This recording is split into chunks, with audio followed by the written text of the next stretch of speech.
So the last time that we were discussing things, besties, I had just gotten home from the store. I was about to eat my dinner. Or had I eaten? I think I'd already eaten dinner. And I was wrapping up the video. I was editing it, getting it ready to go. Because actually, I uploaded the video, and as soon as it was done uploading, I ran. And I hit publish from the bar watching the little Eagles game last night. Which, side note, besties. The patrons already know that I've been in something of a sports era, but the Eagles game last night was silly foolishness. As a Commanders fan, I can't have any skin in the game this NFL season because we're washed, okay? Like, we are, it's cooked.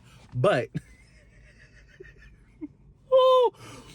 sometimes I really love it when professional athletes just remind you that they are playing a silly children's game because they look like some silly children last night. Like, peak athletes in the prime, some of them a little bit past their prime of their youth and experience, and they were just slipping and sliding and fumbling, and it was glorious to behold as a person who again has no skin in the game. Because not only am I not an Eagles fan, I do not sports bet. The people at the restaurant that I work at, they are the big time sports better people, and every game that I be sitting there watching, they be talking about their little money line situations they got going on. And I don't understand it. I barely understand the rules of the game that I'm watching, so I really don't understand why we need to be betting on these people. Like, again, I've said this before, I said this to them. Unless you're meeting up with like a sketchy old man in the back alley somewhere, and it's like questionable on like if this is even something we should be doing, we shouldn't be sports betting. But I digress. In between that era of my time and this morning at around 8 o'clock, maybe a little bit into 9 o'clock, I have read the entirety of the next book in the series, Desert Star. And besties, Michael Connelly is an unserious man. Now, the patrons, they know that this man is not serious because they've been with me for the 50 some odd videos that I have published about him. Like, it is an obsession that I have. It is deeply unserious of me. And yet here I am anyway. Like, it is, I don't know how else to say it. But the thing that I really need to stress to you is that this book ends with Bosch murdering a person, right? And it is straight murder. Like, it is self-defense. There are, we could wish-wash it any way we want to, right? Like, we could examine it, we could flip it, we could reverse it. Whatever, that boils down to Bosch killed a man. And what really kills, this is not the first person that Bosch has killed. It won't be the last, it might be the last person Bosch kills, actually, just because he is also, apparently, the book opens up with this man. It's not the first chapter, but it is the first Bosch chapter, because even though we're all over the place, but the last book I felt like was really taking a step for the Ballard and Bosch series to be a series where Bosch occasionally popped up, but not anything serious, because like he was kind of a periphery character in everything that was happening in the last book. Like, he was invested in the investigation, and he was crucial to some of the events unfolding in the manner in which they did, but we did not get any of Titus Welliver really having meaningful interactions as Bosch. We didn't get any chapters from Bosch's perspective, and so I felt like we were returning to like the late show from the very first book in the series, right? Jump to this one, Desert Star, and we are back with Bosch as a full perspective character. The first time we're seeing him, he is deciding not to commit suicide, and he's tucking away his suicide pills for later. And I was like, this is absolutely insane, sir. And this might be information that I've known from reading The Proving Ground, but I don't believe that it is. I think this is the last book before Resurrection Walk. And in Resurrection Walk, I think we were a little bit tied up with whatever's happening in that book for us to be super invested in this one. Yeah. And whatever Bosch had going on. But Bosch was like, I might commit suicide.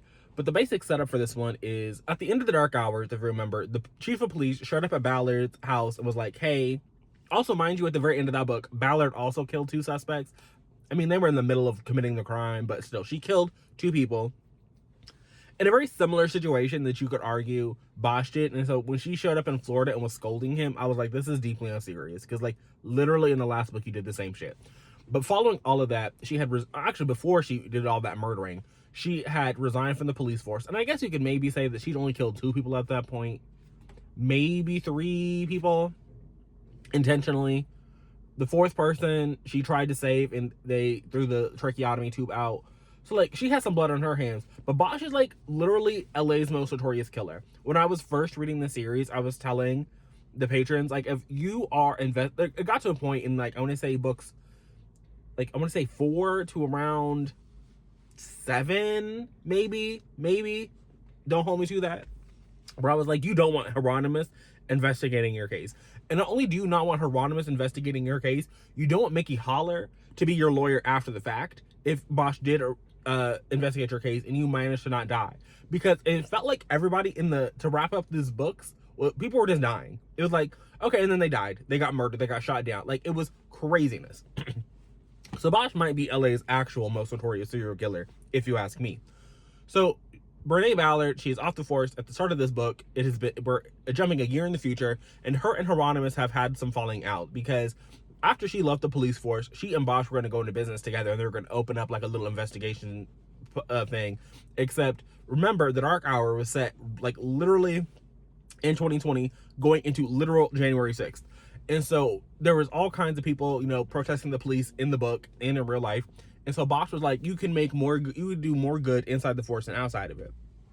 And so when the chief of police showed up at her doorstep, she was like, you know what? I guess I will clock back in, even though I literally quit 30 seconds ago. Partially because she was going to be able to write her own ticket. And the ticket that she writes in this is deeply unserious to me.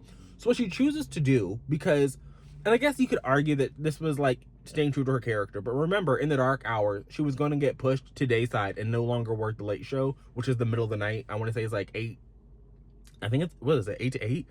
Or it's like, 11 to 7. Like, it was like the dead of night, every day of her life. That's what she wanted. And she did not want to go work regular working detective hours in sex crimes. If she was going to go back and do dayside hours, she did want to be in the robbery homicide division. And so what she decides to do is she's going to reopen the Open Unsolved unit, which Bosch was a part of. I want to say that was book 11, The Closers.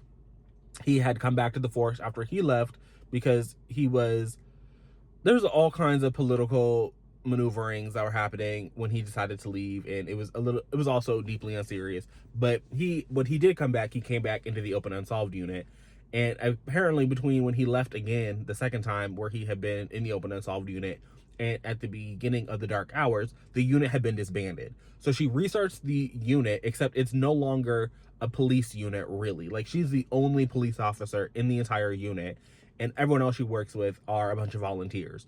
Which, I guess we needed this to get Bosch back into the mix, but I don't know. And I guess we also needed it if Maddie Bosch, because she's going to be in the book I'm about to start today when I get off of work, because I think I'm going to be updating you guys until I walk in, so I won't really be able to listen. But the waiting, Maddie Bosch is going to be a character in there, and she's going to be a volunteer with the unit. And so that'll be interesting to see how that all plays out. I mean, also, it'll be interesting how it plays out, because I know that they mentioned that in one of the Lincoln Lawyer books about how Maddie had been like a big help. So again, I think this is like the soft launching into that, and we can't have Maddie Bosch be a detective already because she ain't old enough to be a detective. She ain't put enough years in, and we've already had a couple of like super young people in there. We had one of his partners from his second go around in the Open Unsolved unit, Officer Soto. She was she was actually the youngest detective in the canon of the books. And then I guess Ballard was the youngest before Soto. So I guess we can't break it again with Maddie Bosch, who has been a beat cop all of, since 2020, but whatever. So she has reopened the Open Unsolved unit, and she is looking into a cold case. And again, one of them is Bosch's case. One of them is not Bosch's case. And the one that is not so the Bosch's case is allegedly from a period of time that we were reading these books, and it was just never mentioned, which happens occasionally, but I say occasionally, it happens a lot. It actually happens a lot. Quite a few times, Michael Connelly is like, oh yeah, this thing was happening during the timeline that we have known this man, and it just was never mentioned, but it's been hanging on his conscience, I guess, like literally the entire time we've known him, but it's never been brought up because so many dead people are hanging on Bosch's conscience. So it was this family of 4. They were murdered, and their business partner skipped town. Like, he kept the business afloat, and then it was revealed that he was actually selling off all the equipment, and he skipped town and he ran away. So that's the case we're trying to solve. We're trying to see if there's any way we can actually get this businessman and figure out where he is in present day. That's one case. The other case is sort of the patron saint of the open unsolved unit. So even though Renee Ballard had an open ticket and she could do whatever the fuck she wanted to do in the bureau, there's also a local city councilman whose sister was brutally murdered years ago, and they were never able to find the killer. And so his little pet project is trying to find this killer, and so he is making it a priority to be like, hey, find my sister's killer. And the unit's like, if we find this man's killer, you know, the killer of his little sister, maybe we could, you know, keep the unsolved unit going a little bit. So they're working both of these, and quickly it becomes apparent we're going to focus on the councilman's sister, because Bosch gets the idea to swab the palm print that was left at the scene all those years ago and try and get some DNA from that. Like, maybe we could do that. And so when they do that, they get another hit on another case, this time from, I think the original one was in 94, right? Can I do math? Because then they got a hit on the DNA from a case in 2005. And so, like, okay, whoever killed that little girl also killed this girl in 2005. And so now they're investigating these two links in the chain. And there's also, like, one of the volunteers is like a psychic. She's supposed to be out there, like, building family trees based on DNA, which, having just read Fair Warning, 2 days ago, I was like, they're using, like, Ancestry.com and 23andMe and trying to, like, match people with crime suspects' DNA. Crazy work. I mean, I know this is, like, people do this in real life. Like, this is, like, a real thing that law enforcement's out here doing these days. I was like, this is crazy. And so the person who's doing that is also a psychic, but she calls herself an empath. She's like, I get impressions, I get feelings. And Renee Ballard is like, if I had known that, I never would have hired you, lady. And it's like, well, you didn't hire her, she's a volunteer, but I guess you wouldn't have been like, hey, yeah, come take a desk at the unit. And so the case is following these two lines. It comes out eventually who did it, and it was just a little, obviously the councilman's case takes precedent for a lot of the story. The four murders, which you think we would like to solve for brutal slayings of a whole family murdered and dropped in the desert in the middle of the night, maybe we could also focus on that. But it's kind of like a back burner, and that is the case that Bosch goes and kills the person who did it. And again, like, I see why he did it. I understand, like, why, like, on an emotional level, I get it. And at this time, he is not, you know, a state actor. He's not, he doesn't even really have the power of the state, other than the fact that he does have a retired policeman's badge. But it's just like, so, like, I get it. I understand it. I understand, even in the context of the scene where it's happening, but it's like, sir, you are a murderer. You are a killer. You're like, you are. And it's all he's ever been. Like, you really hate to see it for him. You really, truly hate to see it.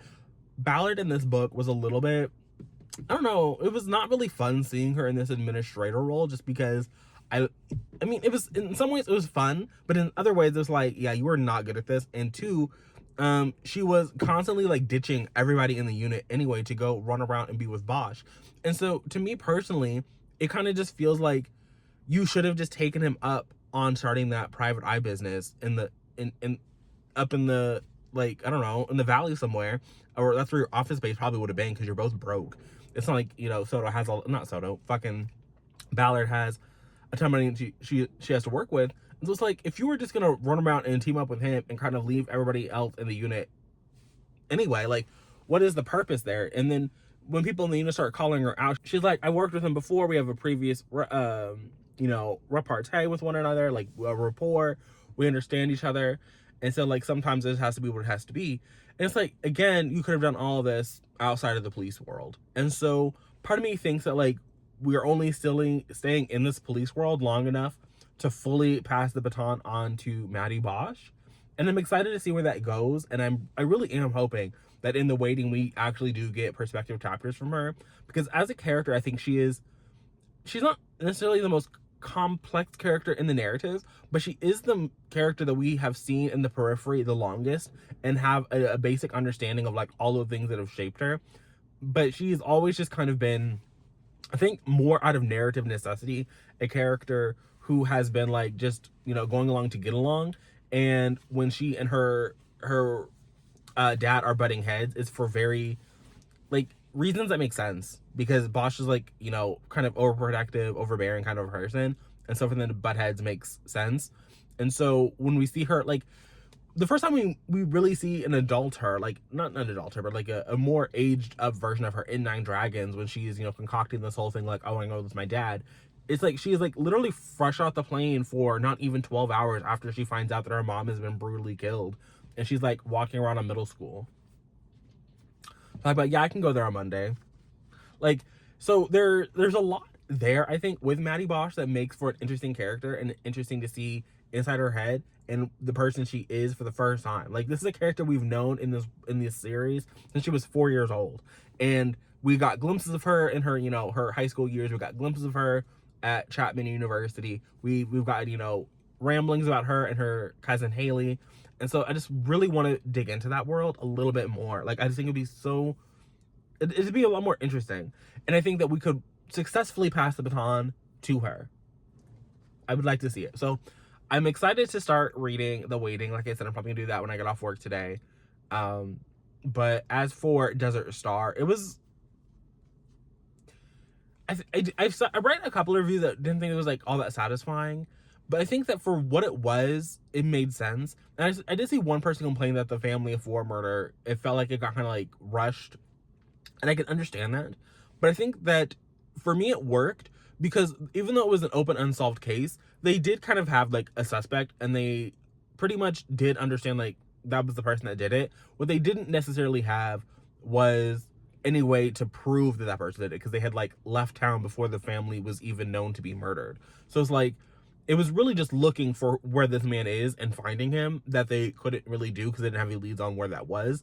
And so with the passage of time, they were able to get leads onto that and have things that they knew at that time make more sense. And so I think that that particular case being the B plot line did make sense overall, even though that was the case that was sort of dominating, or it felt like it was dominating the Bosch perspectives in this one. So overall, it's a good time. I am gonna go now, so I'm not late for work. So, hello. I wish that I had. Part of me wishes that I had read more of The Waiting. I'm only about 10% in before I came to talk to you guys. But I have gotten to the point, and I want to start this video off by saying this. I think that part of why I am loving my Michael Connelly experience, and it's not even just Michael Connelly, it's something that I am appreciating more and more. But Michael Connelly is not out here wasting time for us to get to the fucking point. Like, I went into this book with the vague understanding that we were going to be back in the open unsolved unit. We were going to be in a situation where Renee Ballard is going to be missing her weapon, her service weapon, and her badge. Both of the things have already happened. We are obviously back in the open unsolved unit because that's where Renee works. She has not been fired or left or whatever. Bosch is not going to be back in the open unsolved unit this time around, partially because, again, like, he decided to kill somebody in the last book. But again, he's not like he's in prison or anything. Like, he's just like, yeah, I'm good, which is crazy, because it's like, what are you doing here? So obviously I think he's going to be more involved with the where's Renee's missing items case. Like, he's going to be doing that. And then in addition to that, I knew that the case was going to involve the investigation, like the open unsolved unit was going to be looking into another serial rapist. For whatever reason, like, sort of like at the beginning of Michael Connelly's career, there was a lot of similar crime patterns that we were reading in the Hieronymus Bosch books. It was like, okay, like, we literally just read a book that was just kind of like this. Like, if not in this one, then the one right before it. It was kind of like, what's true here? And yet again, like, this is the second serial rapist in the last one, because you have the serial rapist in the Nightfire. I'm pretty sure that was that one that we had the serial rapist where it was like the two of them. No, was that the Nightfire? Yeah, because Dark Sacred Night was something different. And then in the one we just read, The Dark Hours, there was a serial rapist, but that I guess it wasn't a serial rapist. Because I know the ultimate person, the person that the family annihilator was a family annihilator. But yeah, the other case was a rapist, because he, I guess they couldn't determine if the first victim, if that the politician's sister, if she had been raped, or if it was like consensual. But the other person, I think, was definitely a rape case, and then obviously was murdered. So I guess in this case, it's a story where the pillowcase man or whatever they're calling this person. He didn't kill anybody until his last victim, and then he was like, "Oh shit, I killed somebody," and he stopped.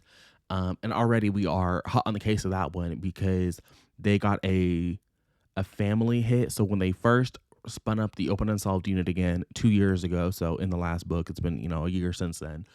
And I guess at that, no, it was pretty new. It was pretty new then in the last book.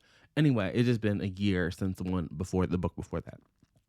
But they had sent the evidence off to like be tested, and there were no hits at the time. And at the very opening of this book, we see them getting a hit to a DNA relative, and they think that actually the rapist may or may not be a judge. Now, because I'm only 10% in, I do not think that the judge is actually going to be our criminal suspect, but who knows? Remains to be seen. That's just their first suspect that I've seen right now, and they have been hot on their trail. They have been following this man, trying to get some surreptitious DNA collection so they can compare it to the DNA from the case, and hopefully they'll be able to get a match or know that it's not the judge before they go and confront him.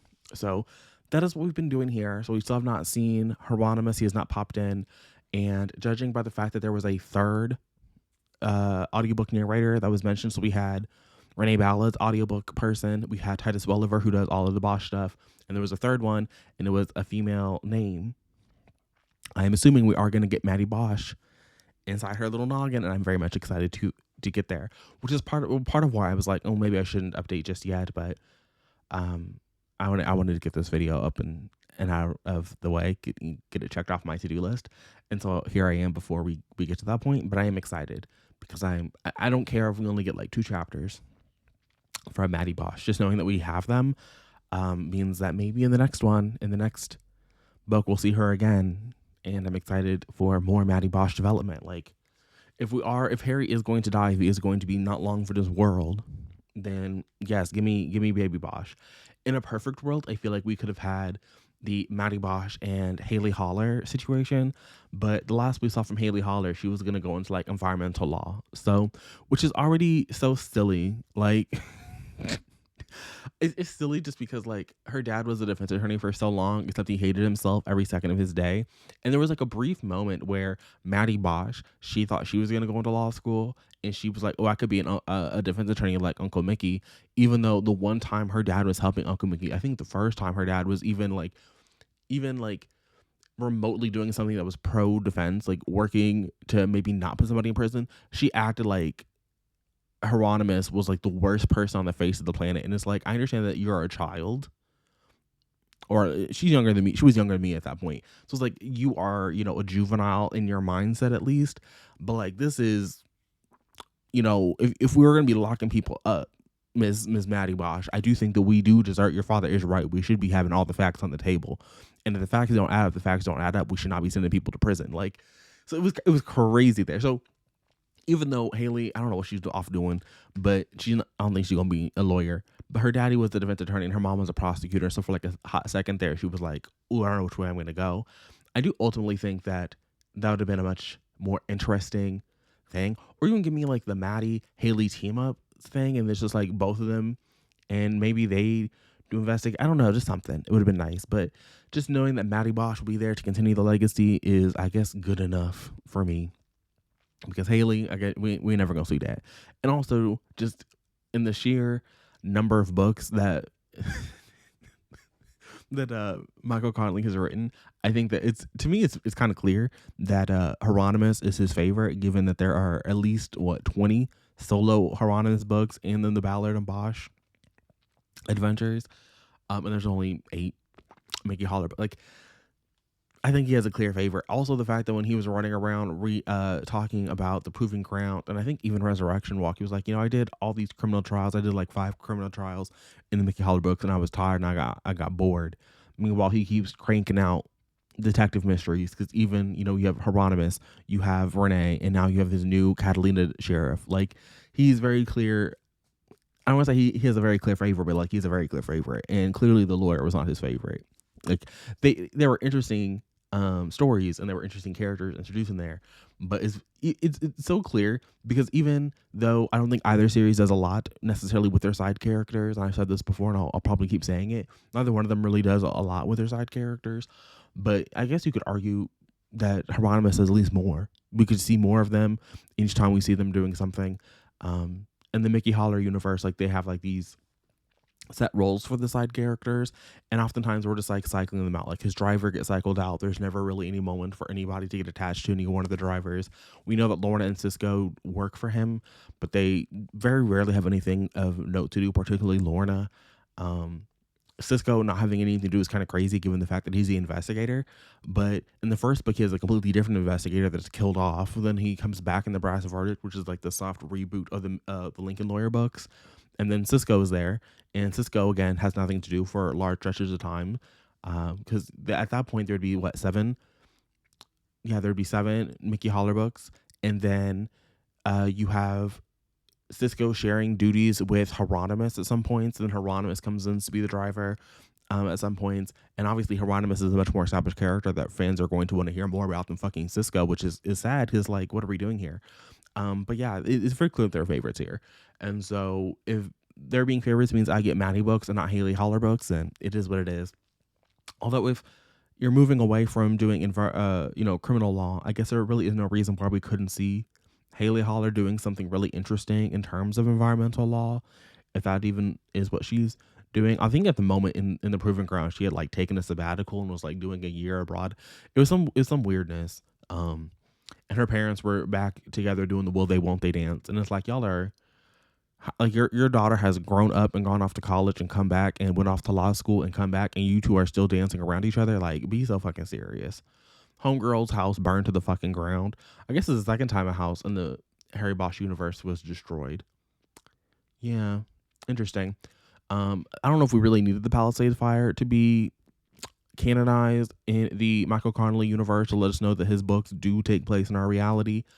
But I guess if you already have the insurrection in your books and you know the COVID-19 pandemic, then of course you're going to put although I do think that he really exploited the Palisades fire in a way that he did not really do with January 6th or with COVID overall. Like, they were glimpses in there, but there were like scenes in the Proving Ground of Homegirl like battling the flames.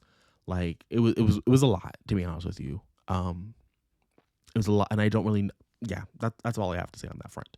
But as for the actual story that I'm reading in the waiting, I'm having a good time. I'm enjoying my experience so far.